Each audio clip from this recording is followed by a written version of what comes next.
I found someone else, and we're starting a family, she said, sipping her latte like she was commenting on the weather. Also, I need you out by Friday. He's moving in. That was it. No hesitation. No remorse. No damn shame. Just those words and the echo of betrayal clanging through my skull while I sat there like an idiot in my own house, the house I paid for, watching my wife, Natalie, toss our marriage out like a used napkin. She looked me dead in the eyes when she said it, like it was some sort of power move, like she expected me to break, to cry, maybe even beg. But I didn't. Not in front of her. I swallowed everything. Rage, shock, grief. All of it went down like broken glass. I just stood up, grabbed my keys off the kitchen island, and walked out. I left the house I built, the home I thought we were making for us, not knowing I'd just become the punchline of a joke only she was laughing at. Her new guy? Ethan. Some gym influencer wannabe clown with perfect teeth, a leased bins, and a hollow skull. The kind of guy who posts shirtless selfies in the mirror with the caption, "Rise. Grind. Conquer." The only thing he conquered was my wife. And judging by the messages I'd later find on her old iPad she forgot to log out of, he conquered her often, loudly, and in our bed, while I was working nights to pay for her yoga retreats and vegan skincare. But I'm getting ahead of myself. Let me take you back. 2 months before that latte scene, I noticed things started shifting. Natalie stopped kissing me goodbye. She'd turn away when I reached for her in bed. Her phone was suddenly more guarded than Fort Knox, and she started going to Pilates 4 times a week, even though the closest she'd ever gotten to working out was clicking add to cart on Lululemon. One night, around 1 a.m., I woke up and she wasn't in bed. I walked down the hall and found her in the guest room, whispering into her phone with the lights off. When she noticed me, she jumped like I caught her stealing something. "Work call," she said. "Work call? At 1 in the damn morning? Natalie, it's Saturday." She blinked, froze, then smiled. "Right. Sorry. Time zones. Time zones."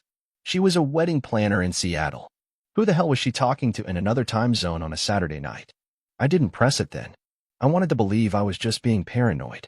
That work was stressing her out, and we'd come back around. That she wasn't, lying to my face every day while coming home with another man's fingerprints still on her skin. But the gut knows.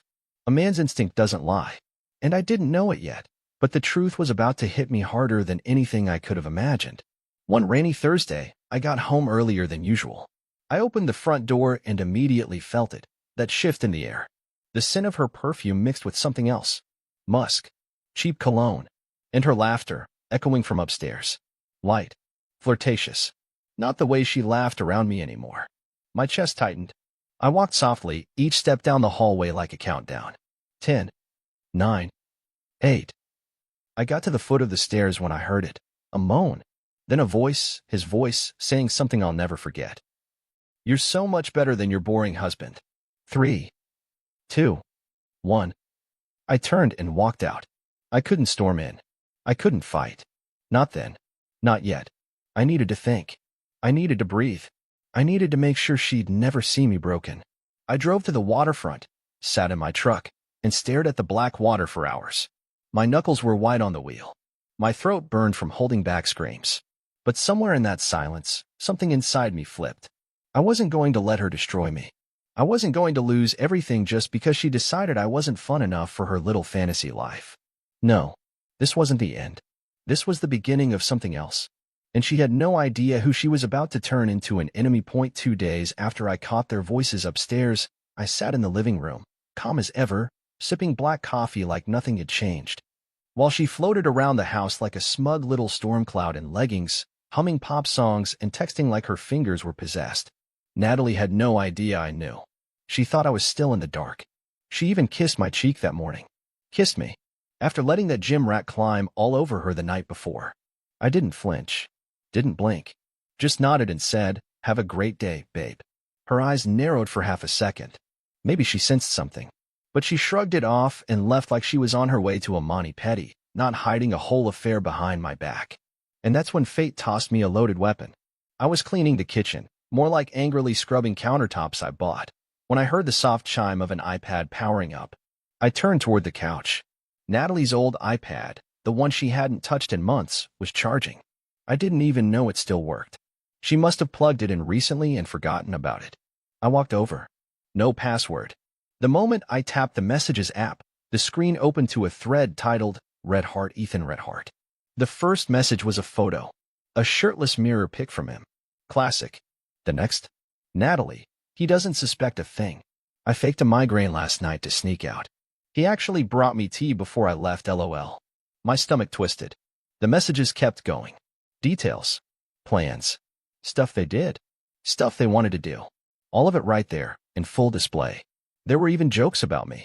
Ethan, do you think he's figured it out yet? Natalie, he's too busy playing husband. So predictable. Predictable? I paid the bills. I built this life. And she thought I was predictable? That was the moment something inside me truly cracked. Not like a shatter. More like a cold, slow split, like ice breaking under weight. This wasn't just betrayal. This was mockery. She wasn't even ashamed. She was proud of it. I took screenshots. Hundreds of them. Every message. Every photo. Every filthy little secret. And then I waited. I played the doting husband for another week. I cooked dinner. I asked about her day. I even offered to take her to that overpriced sushi place she liked. She turned me down. Said she had a girls' night. I smiled and nodded. That night, she came home at 3:30 a.m. with her hair messy and her lipstick smudged. I watched from the living room as she tiptoed inside, heels in one hand, purse in the other. She froze when she saw me sitting there. Hey, she said, blinking. Why are you up? Couldn't sleep, I said. How was the girls' night? She blinked again, slower this time. It was fine. We watched movies. Oh yeah. I smiled. Tell Jessica I said hi. Jessica had moved to Florida last month. Her face twitched. She knew I knew. But she didn't confess. She sat down beside me like nothing had happened. I'm tired. Let's talk tomorrow. I nodded. Sure. But the clock had started ticking. I wasn't planning to argue. I wasn't going to shout. That would have given her power. No. Natalie wasn't going to get a storm. She was going to get a hurricane. And she'd never see it coming. I had everything I needed. Photos. Screenshots. Dates. Times. Her lies laid out in cold, brutal clarity. But revenge needs patience. You don't strike when you're burning. You strike when you're ice. So I waited. Each morning I handed her coffee like a doting husband, while in the background, I was building the fire that would eventually burn down the illusion she thought she had control over. I made copies of our financial records, froze the joint accounts, rerouted my paychecks, removed her as a beneficiary from everything that had my name on it. She didn't even notice. Natalie was too busy playing the role of secret lover to her walking protein shake. One night, she came home drunk, tossed her keys on the floor, and flopped onto the couch like she owned the place. I sat in the armchair across from her, watching her mouth hang open as she scrolled through her phone, completely unaware I had already read everything. Do you love him? I asked suddenly. She blinked, glanced up, smirked. Love who? Ethan. The name hung in the air like poison. She froze, but only for a second. Then came the shrug. Why does it matter? There it was. That tone. That rotten, smug tone that said she was in charge. I didn't flinch. You're sleeping with him. She leaned back, kicked off her heels. And I'm your husband. That made her laugh. Not nervously. Not guiltily. She laughed. Like I just told her a knock-knock joke. You're my placeholder, she said, brushing her hair behind her ear. You think I married you for love? You were the safe bet. The boring one. The one who wouldn't cheat, wouldn't yell, wouldn't even notice. I noticed, I said. Oh, now you did, she grinned. But you're too late. I'm done pretending. She stood, walked over, and sat on the edge of the table, right in front of me. Her eyes locked on mine like a dare. You want to hear it all? She whispered. Fine. I met Ethan at the gym. He actually listens to me. He's exciting. He makes me feel things you never could. And yes, while you were working late, he was working me. On your couch. In your bed. Once in your office. You gonna cry now? I stayed silent. Because here's the thing. If a woman's willing to look you in the eye and spit in your soul like that, she's already gone. But she wasn't done. I found someone else, she said, rising from the table. And we're starting a family. I stared at her, every word sinking like lead in water. Also, she added, grabbing her bag, he's moving in. So you'll need to leave. And just like that, she kicked me out of the house I paid for. I didn't argue. I just walked upstairs, packed one bag, and left. But here's what she didn't know. I'd already transferred the house into a trust under my name. I'd already filed for divorce with infidelity evidence attached, and I had already set the meeting for the next morning with a lawyer who salivated at the word alimony. Natalie thought she'd won, that I'd vanish like some pathetic ex she could mock with her new life. But life has a twisted sense of humor. And 3 years later, it would all come full circle. In a fancy restaurant, dim lights and live jazz, she'd walk in holding hands with a man who no longer looked like Ethan. Older, thinner, weaker. And across the room, she'd see me, in a tailored suit, laughing with a woman who made her look like yesterday's dust. Her eyes would freeze. Her jaw would drop. Because I hadn't just survived. I had become everything she told herself I could never be. The night I left, the house was silent. Not peaceful, hollow. The kind of silence that wraps around your throat, reminding you this is no longer your home. Natalie was in the shower, probably washing off another man's touch while humming some trashy pop tune. I stood in the bedroom doorway, a duffel bag at my feet, scanning the room we used to call ours. Photos on the dresser. Us in Hawaii. Us at her sister's wedding. Her fake laugh plastered beside my hopeful smile. I grabbed one and stared at it for a long second. Then I dropped it into the trash on my way out. I didn't slam the door. I didn't leave a note. That would have given her drama to feed on. No. I vanished the way she deserved, without warning, without closure. I slept in my truck that night, parked outside a 24-hour diner. The engine off. The cold seeping in. The world suddenly felt a whole lot wider and darker. The pain didn't hit in one wave. It dripped in slow. Memory by memory. Lie by lie. I remembered how she used to light candles before I came home from work. How she once told me, I've never felt safer with anyone else. What AF *****ing joke. By sunrise, I'd made up my mind. No more trying to work it out. No more pretending. This wasn't a break. This was war. The next few days moved fast. I met with my lawyer, a brutal shark named Christina Voss. She barely glanced at the files I handed her, screenshots, timestamps, everything before nodding. She's screwed, she said. We'll hit her for infidelity, fraud, emotional cruelty, whatever you want. But just so you know, women like her? They don't break easy. They snap when the mask slips. Good. I hoped she snapped. I wanted her to feel what I felt every time I lay in bed and wondered where she was. While Natalie was playing house with Ethan, I was moving behind the scenes. Reclaiming bank accounts. Freezing joint credit cards. Pulling ownership records of the house. I even spoke to her landlord-to-be. Turns out the new place Ethan promised her fell through. She had no clue her new future was about to collapse like a house of cards. The first time she called, I ignored it. The second time, I answered.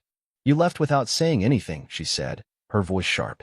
That's abandonment, by the way. I chuckled. No, Natalie. That's escape.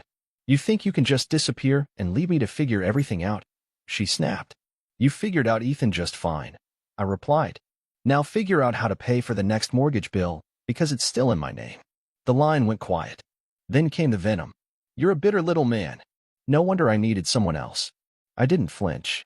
You wanted someone else. You needed me. You'll regret this, she hissed. When I'm married and pregnant and glowing, you'll be alone, with your pathetic pride and no one to love you. I smiled, slow and calm. You already did the worst thing a person could do to someone who loved them. I've got nothing left to lose. Then I hung up. And just like that, Natalie was on the outside. Still smug. Still cruel. Still unaware that her new life wasn't real, it was borrowed, and the bill was coming due. And me? I was starting over. Broken, yes, but free. Because sometimes the cleanest cut is the one you make yourself. It was 2 weeks after I walked out when the first crack in Natalie's fantasy life finally showed itself. She texted me out of nowhere. Hey, we need to talk. It's important. I stared at the screen for a minute, then tossed the phone aside. Let her stew. 3 hours later, another message. You're being petty. This affects both of us. I waited again. This time, until the next morning. I replied with 2 words. Talk to Voss. She hated Christina Voss. Despised her. Claimed she was turning me into a heartless machine. But Christina wasn't the one who left me for a man whose most complex thought was probably protein or pre-workout. That week, I found out Ethan had been fired from his gym job for sleeping with a client, one who was not my wife. Turns out, he had a pattern. Natalie wasn't his forever. She was just another ride. And now she was stuck. No backup plan. No money. No job of her own. And the man she thought would build her a future turned out to be a professional poser with a six-pack and no spine. I almost felt bad for her. Almost. One night, around midnight, I got a call. I was about to ignore it until I saw the contact photo, Natalie. Curiosity got the better of me. I answered, but didn't speak. Static. Then her voice. I messed up, she whispered. I know that now. I stayed quiet. He's not who I thought he was. He lied to me. Oh, I thought. The irony. She went on, her voice shaky. I thought I was trading up. I thought. God, I don't even know what I thought anymore. Still, I didn't say a word. I just let her pour her own poison. I wanted to feel something. I wanted passion. But all I got was chaos.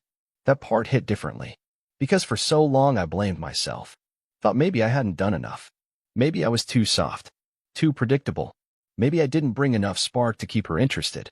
But now here she was, finally tasting the wild life she craved, and it turned ash in her mouth. I don't expect you to forgive me, she said. But maybe we could talk? I almost laughed. Talk? After everything? After the lies, the sneaking around, the bedroom betrayal, and the smug smile when she threw me out of my own house? No.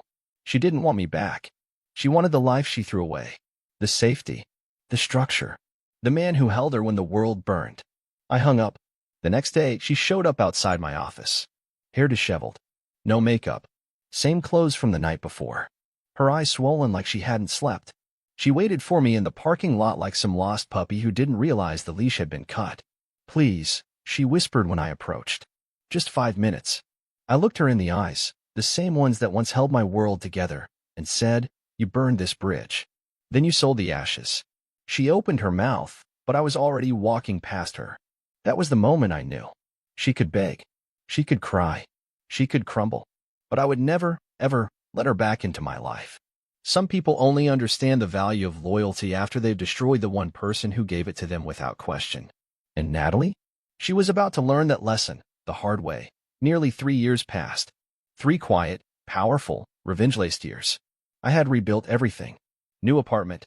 New car. A consulting firm that took off faster than I ever expected.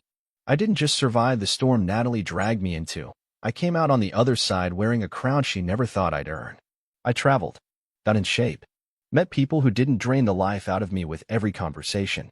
I learned to laugh again without checking my tone, without fearing judgment or mockery. And I met someone. Sabrina. Warm, witty, stunning in a way that didn't rely on contouring and crop tops. She was the opposite of Natalie, no games, no lies. Just real. And for once, I felt like a man again, not a walking wallet or emotional punching bag. But fate, with its twisted timing, had something planned. We were at a high-end downtown restaurant. Fancy. Intimate. Live jazz humming in the background. Sabrina was mid-laugh when I felt a shift in the air. A stillness. Like someone had opened a crypt. And there she was. Natalie. Walking in on the arm of a man I didn't recognize. Older. Graying. Wearing a watch that screamed Alice everything. Her dress was tight, her heels high, but her glow? Gone. She looked tired. But what hit hardest wasn't how she looked, it was how she looked at me. Because the moment our eyes met, she froze. That, I'm still better than you smirk she used to wear vanished. Replaced by something I hadn't seen from her in years. Shock. Regret. Fear. I stood up and guided Sabrina by the hand toward the exit. Natalie's gaze followed us like a ghost chasing the living. Just as we reached the door, she stepped toward me. Jason. Sabrina turned to me. Friend of yours? I smiled politely. Old acquaintance. Natalie's lips parted. She looked from me to Sabrina, elegant, radiant Sabrina, and something flickered behind her eyes. A collapse. A memory. A mirror she wasn't ready to face. Can we talk? She asked, barely above a whisper. I didn't even glance at her. I've already said everything I needed to by walking away. Her companion blinked, confused. You know him? Natalie didn't answer. We walked out, the sound of jazz fading behind us. Once outside, Sabrina leaned closer. Better. I nodded. She smiled. You did well. I chuckled. Nah. I just finally stopped doing poorly. Later that night, curiosity got the better of me. I checked Natalie's social media. Her once glamorous feed had slowed to a crawl. Fewer vacation pics, more vague quotes about healing and self-love. No sign of Ethan. No baby. No fairy tale ending. Just a carousel of selfies and cryptic captions. Sometimes you have to lose everything to find yourself. Pain changes people. Be careful who you trust. Each post screamed the same silent truth. She thought she was upgrading and ended up with a downgrade of a life. I didn't like seeing her broken, but I didn't feel sorry either. Because people like Natalie don't change until the lies they spin wrap around their own throat. And by the time they beg for air, everyone they ever used has already learned to breathe without them. 3 weeks after the restaurant, Natalie emailed me. Subject line: closure. As if closure was something you could politely request after detonating a person's life and walking away from the rubble. The message started with a classic hook. I know I'm probably the last person you want to hear from. She wasn't wrong, but I kept reading. She wrote about therapy, about self-discovery, about how her world fell apart after I left, conveniently forgetting she was the one who threw the first match. She never mentioned Ethan by name, but the absence said enough. Her lines were soft, practiced, polished. I made mistakes. I took you for granted. I didn't realize what I had until it was gone. The kind of phrases you find in Pinterest apologies and Instagram quotes under pictures of sunsets. But the line that hit me most was this: I'm not asking for anything. I just wanted you to know. I see it all now. Funny how truth has perfect vision when the damage is already done. I didn't reply. She didn't deserve me anymore. Not even a digital version of me. Still, for a few days after that message, I caught myself thinking. Not about getting back together. God, no. But about how deeply someone can fake a future with you. How well they can lie with a smile, kiss you goodnight after someone else's hands have been on them, and still call you babe in the morning. I replayed all the little moments, how she used to take her phone to the bathroom, how she suddenly cared about lingerie again after months of ignoring me, how she stopped saying I love you unless I said it first. Looking back, the signs were all there. But love makes you blind, then guilt makes you blame yourself when things fall apart. I remembered one fight we had, months before it all exploded. I had found a mysterious charge on our credit card, an Uber at 2 a.m. She claimed it was for her cousin, that she was helping her get home after a bad date. I believed her. Worse, I apologized for even asking. She twisted that moment like a pro. I can't believe you're accusing me, she said, voice trembling. Do you not trust me at all? I remember hugging her, telling her I was sorry. All the while, I was comforting the woman who was cheating on me in real time. Disgusting, but necessary. Because remembering those things reminded me exactly why I never wanted her back. Sabrina noticed I was quieter that week. She didn't press. Just kept showing up with coffee, bad puns, and real affection, the kind you don't have to beg for. Eventually, one night over dinner, I told her everything. The whole story. Not for sympathy. Not for validation. Just to let the last ghost out of the house. She didn't flinch. Didn't judge. When I finished, she reached across the table, squeezed my hand, and said, You don't owe her healing, but you deserve yours. And that's when I realized I wasn't just surviving anymore. I was free. Natalie might still be living in her echo chamber of regrets and inspirational quotes, chasing apologies from the mirror. But me? I was finally living for me. And no email, no apology, no fake tears would ever change that. It was a random Tuesday afternoon when I saw her again, Natalie. Not in a restaurant this time, not in heels and designer perfume. No, this time it was at the grocery store, of all places. I had just picked up a few things, some eggs, almond milk, a bottle of wine for dinner with Sabrina, when I turned the corner into the produce section and stopped dead in my tracks. There she was, holding an avocado, hair tied in a messy bun, no makeup, wearing a hoodie 3 sizes too big. It took her a second to notice me. And when she did, she dropped the avocado. Her eyes locked on mine, wide and startled. Like she'd just seen a ghost, or worse, the man she thought she buried walked back into her life, stronger than ever. Jason, she breathed out. I didn't respond right away. I just looked at her. Not with anger. Not even pity. Just calm. Because in that moment, I saw everything. I saw the woman who once used my love like a doormat. I saw the manipulator who mocked my loyalty while hiding lies in her back pocket. But most of all, I saw someone who had finally come face to face with the reality she never prepared for. That I had one. Not in revenge. Not in some dramatic, look who's better now contest. But in peace. In clarity. In moving on while she was still dragging chains from a past she destroyed with her own hands. She stepped forward slowly. Can we talk? About what? I asked, voice steady.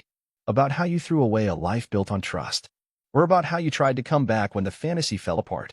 Her face tightened. She looked down. I've been thinking about everything. You should have done that 3 years ago. Silence. She looked up again, her voice barely audible.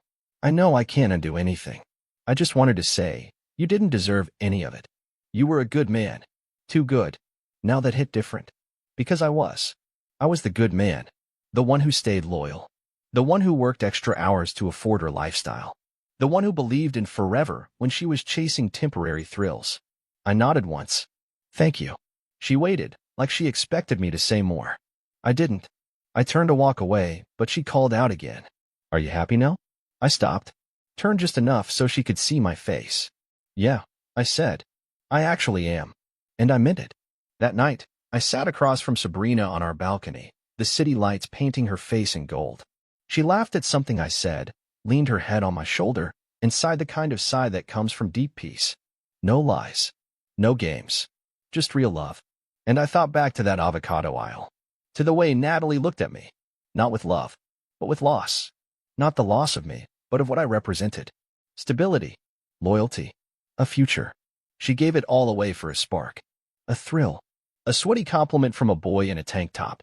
And when it fizzled out, she thought maybe she could come back and pick up the pieces. But by then, I had already turned them into something better. Something stronger. Someone new. So if you're reading this, and you're that guy sitting in the dark, questioning your worth because someone you trusted lit a match to your world, listen to me. She didn't break you. She revealed herself. And that pain you're feeling? That's just the space where the healing starts. You won't just recover. You'll rebuild. And one day, when she sees you again, she won't recognize what you've become. But she'll know one thing for sure. She lost.